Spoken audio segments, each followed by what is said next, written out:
I expect you to listen to each other, and I will only step in where necessary so people on the air don't forget what my voice sounds like. So I want a clean fight. Nothing below the belt or in the chops. And remember Maurice's motto, which a very wise man, my father, once told me. If you listen, one day you might be hurt, and when in doubt, use the smell test. That's so important, I think, don't you? So, Congressman, let's start with you. Crime is up. People are scared to walk the streets. Nobody is taking public transportation. Police morale is at an all-time low. Everyone is killing and maiming and giving each other the finger, metaphorically speaking.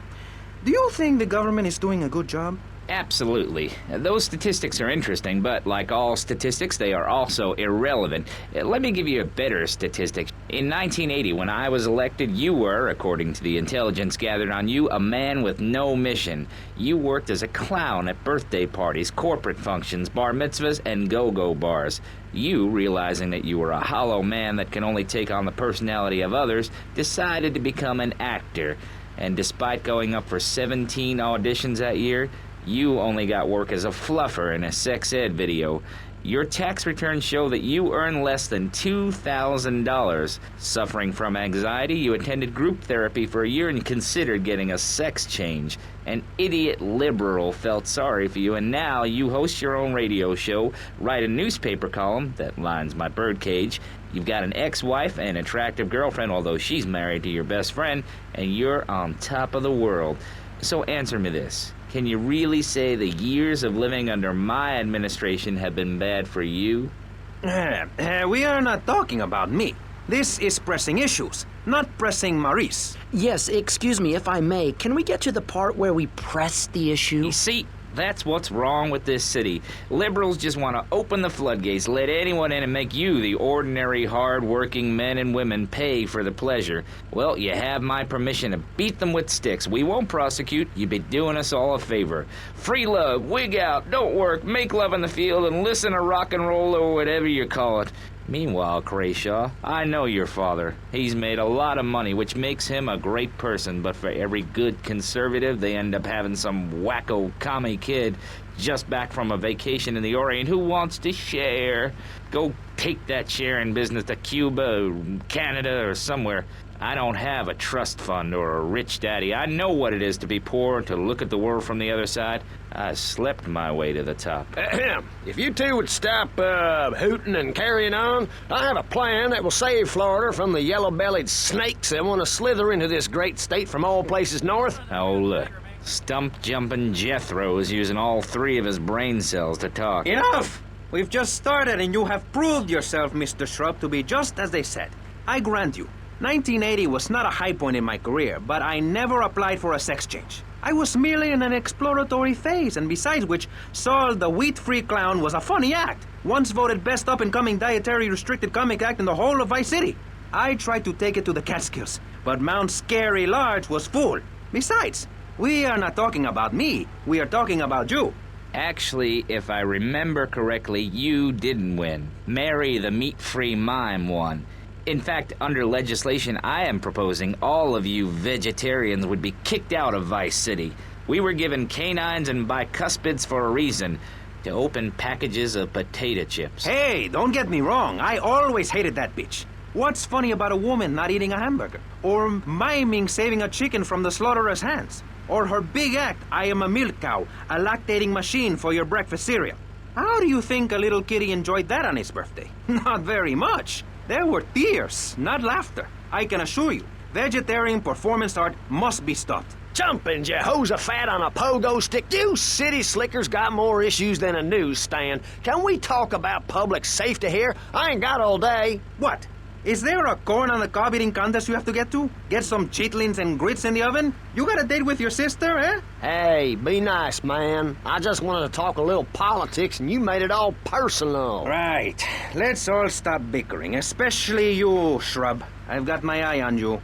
Public confidence is at an all-time low. Nobody feels safe anymore. Just the other night, I saw a man running amok with a gun shouting he needed to defend himself.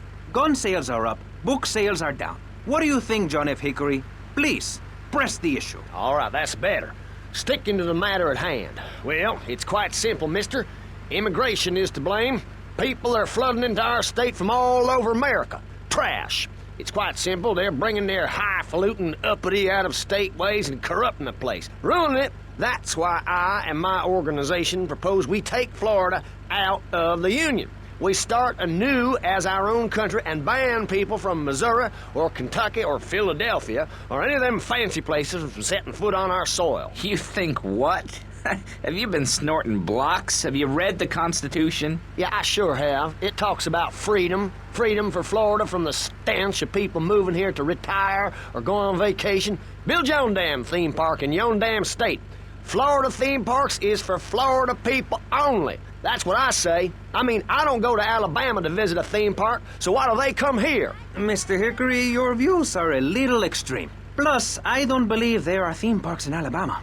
Then they should stop coming down my way and build redneck land or whatever. Damn redneck hicks ain't got no class. My views ain't extreme, mister. They're common sense. And what a lot of people would say if they had the guts. If you keep letting people immigrate here from all over the so-called United States, guess what?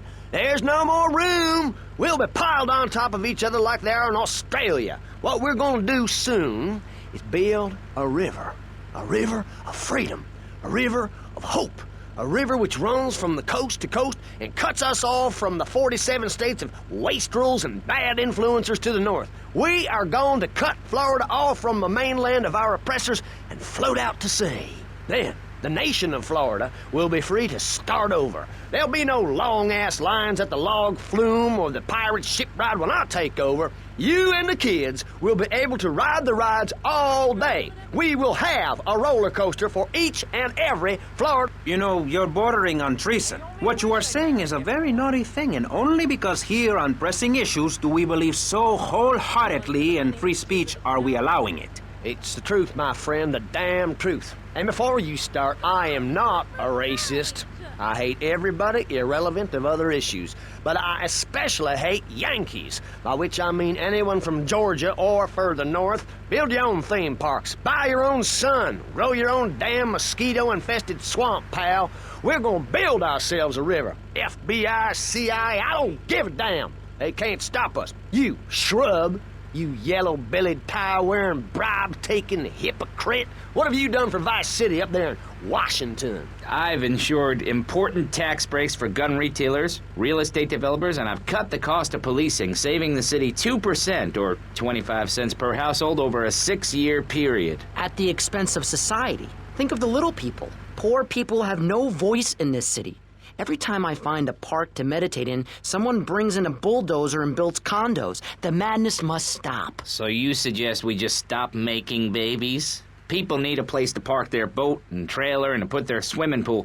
You're beginning to sound red, and by that I mean you prefer a hammer and sickle over a hamburger. I'm not little. I'm 5'5". It's time for corporations and all of capitalism to step aside for naturalism. You're not saving this planet. You're spending it. Your credit is no good here. We can't afford to loan you any more of our nature. Those are our trees. I only wish I could be around a little longer to enjoy it. I feel so old. Someone must take my legacy. I must train a little me. How old are you?